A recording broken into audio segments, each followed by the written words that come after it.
Mema wakwa baba Ghlocaltutorial dwumedie so. Ene yadesua ye babesua ne ye how a ye noise edi free audio mu. Ye frɛ Denoise. Ye ka Denoise ye den. Denoise ye embra wa record audio due to the environment a ye wo mu ntino. We den a environment a mframa ebo ebi wa ha na fine si so air condition ebi a fridge bi mposi so ema noise ni mu ye she kakra ebe ma noise ni mu so lower we voice na kasa film obo se voice no audio no noise kakra ewom na in audio processing no it was at times so yeah we didn't can use any money na edit film nteno na friend Denoise ntene na eba besua ade friend Denoise ntene in case o be na wo ye recording na wo be wi na wo te saa noise ni wo ma anase bro no betimi afre no white noise wo te saa noise ni wo ma na mo hyene nso ntino mma ye mfa ye audio ya eda wo ya eja Ghlocaltutorial yesi ye singing kakra ntine ye wie ni hu se no ade ne noise ye den kakra ewum noise kakra ewum ntino how be na ye be fa so na ye die free wo ntino se me double click sa audio no so a audio no panel no ebebie ebia na ma right click na makọ edit in audio editor editing audio editor nti editing audio editor ne ba na ma normalize no nti wo say normalize na obo sa ha kakra no noise kakra ewum nti no pa ye mbo ne ntie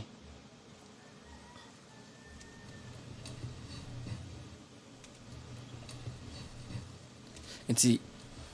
enene sa noise na ye ka ho asem no because audio na nkasa mbai but what sa noise no ewo audio ni mu nti sa noise na edema kopem wo audio ni mu ni na ediction no omo en setu say ebetimi yi sa noise no edi afimi nti so yi sa noise ni free ma mopa moma ye nhwe na ye mbo ne yentie mema meni so atre bepo na hifana membo we free bepa membo we free rade membo we free rade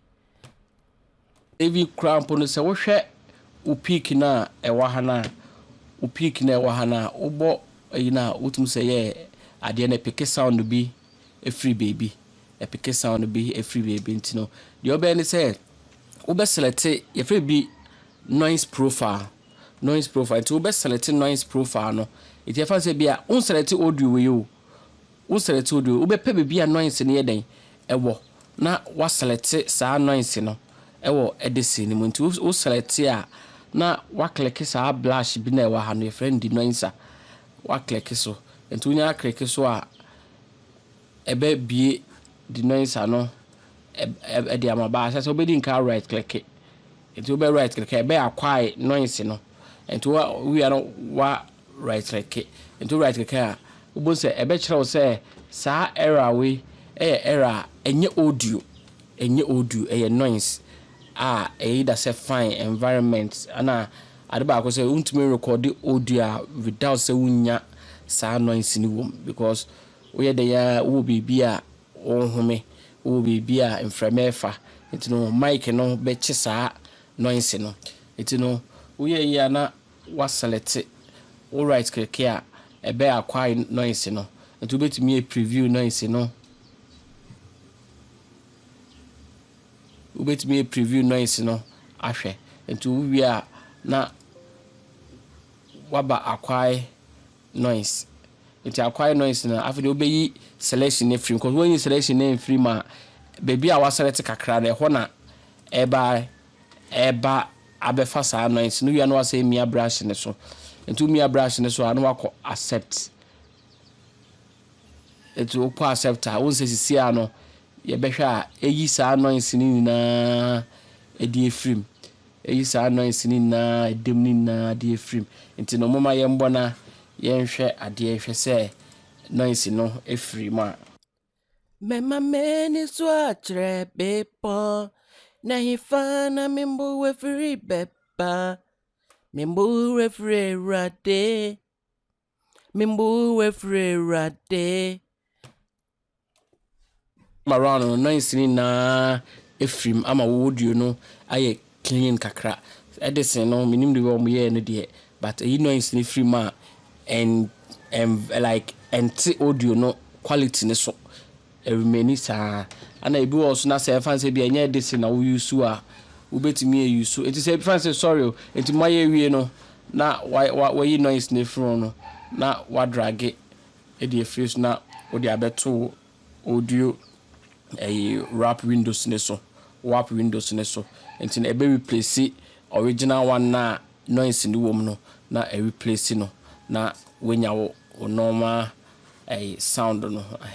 normal sound person better playlist so person will keep original na say just the backup in case of any bia another extra editing bia na o dey ato is na je we meet we no nti no se sia noise no efrint mma yembo ne ehwe trebepo na hifana membo we free bepa membo refre rade membo refre rade original one so the first no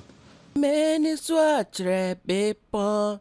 na hifana membo we free bepa membo refre rade membo refre rade say no more we answer na with the effects any ade e dey ato so once also onya the effects ne e to so na noise ni wo mu a enu ebu boost na wo yes we boost enu me bia wo say noise no be dey ni hu edi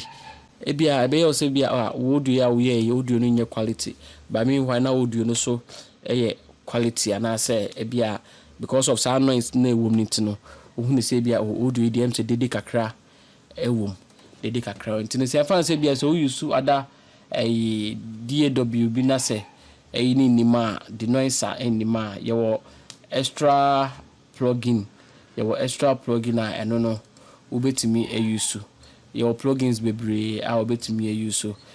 for the meantime the freba could be Denoise which is Denoise